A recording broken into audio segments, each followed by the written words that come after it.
In 2023, a retired couple from Ohio paid $1.2 million for a beachfront condo in Miami. They'd spent 40 years building equity, following the blueprint: work hard, buy a house, retire in paradise. They thought they'd won. But something was happening behind the scenes that nobody told them about.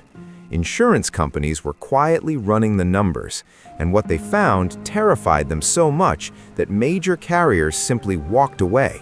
They stopped selling new policies in Florida. They canceled existing ones. They left. By the time our retired couple realized what was happening, it was too late. Let's rewind. Over the last 15 years, Florida became America's retirement promised land.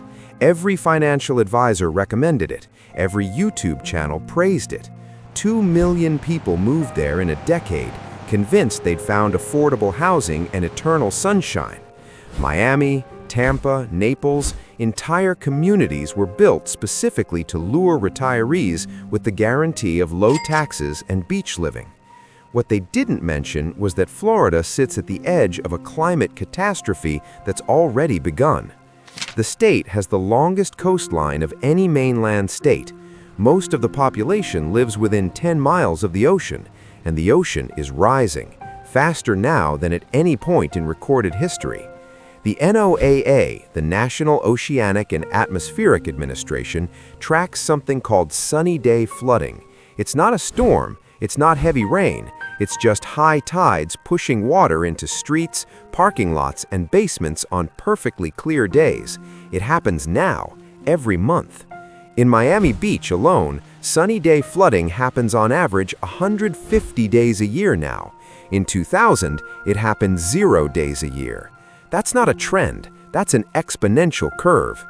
But here's what really changed the game. The insurance crisis hit. In 2022, the largest insurer in Florida, Heritage Insurance, collapsed under claims. State Farm stopped writing new policies, then Homeowners Choice, then United Insurance. By 2024, over 30 insurance companies had exited the Florida market, completely abandoned it. Now, 80% of Florida homeowners are being forced into the state's insurer of last resort. It's basically a government bailout for homeowners who can't find anyone else to cover them. And that pool is drowning in claims it can't afford to pay. Let's talk about what this means for someone like our retired couple. They bought their condo for $1.2 million. Here's what they actually pay now. Mortgage and principal, roughly $5,400 a month. But then comes the tsunami. Homeowners insurance, which was $1,200 a year when they bought, is now $8,000 a year, sometimes $15,000. Some people are paying $20,000. That's $1,200 to $1,600 a month just for insurance on property they already own. Add property taxes. On a $1.2 million home, that's another $10,000 a year, about $833 a month. Then flood insurance, another $3,000 to $5,000 per year. HOA fees, often $400 to $800 per month. Maintenance and repairs, especially in coastal conditions where salt accelerates corrosion. They came to retire. Instead, they're paying $3,000 to $3,500 per month just to keep the property insured and taxed, and that's before a hurricane hits. Here's what nobody wants to say out loud. The property is becoming unsellable. Because here's the problem. If you wanted to sell your Florida condo tomorrow, who would buy it? Another retiree maybe, but they'd need insurance. And insurance companies know what you know now, that the property is increasingly risky. Property values in coastal Florida have stopped appreciating. In some neighborhoods, they're falling. The median home price in Miami Beach peaked in 2022 and has been treading water ever since. Meanwhile, flood insurance rates are being rewritten every year. The NOAA runs the National Flood Insurance Program because private insurers won't touch flood risk anymore. And it keeps raising its rates because it's losing money on a sinking peninsula.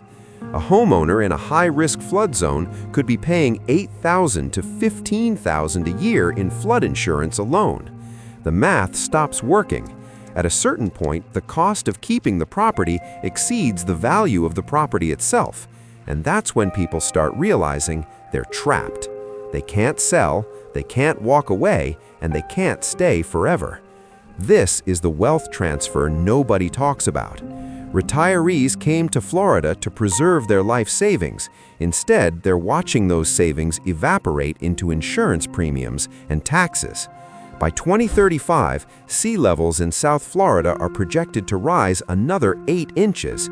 That might not sound like much, but on an already saturated coastline, it changes everything. A 100-year flood becomes a 50-year flood. A 50-year flood becomes a 10-year flood. Sunny day flooding could hit more than 200 days a year in some neighborhoods. Insurance companies have already priced this in. That's why they're leaving. What you're watching is the beginning of the end for coastal Florida retirement. Not in 2050, not in 2040, now. Younger home buyers are already avoiding Florida. Investors are buying up cheap coastal land, betting on future recovery, but individual retirees are stuck. For the next 2 decades, Florida will experience a slow-motion real estate collapse. Not a crash, something worse. A grinding, relentless squeeze where property values decline, insurance costs rise, and liquidity disappears. The last people to realize this will be the ones still sitting in their oceanfront condos, asking themselves, "How did I not see this?" What's happening in Florida isn't about bad luck or poor planning.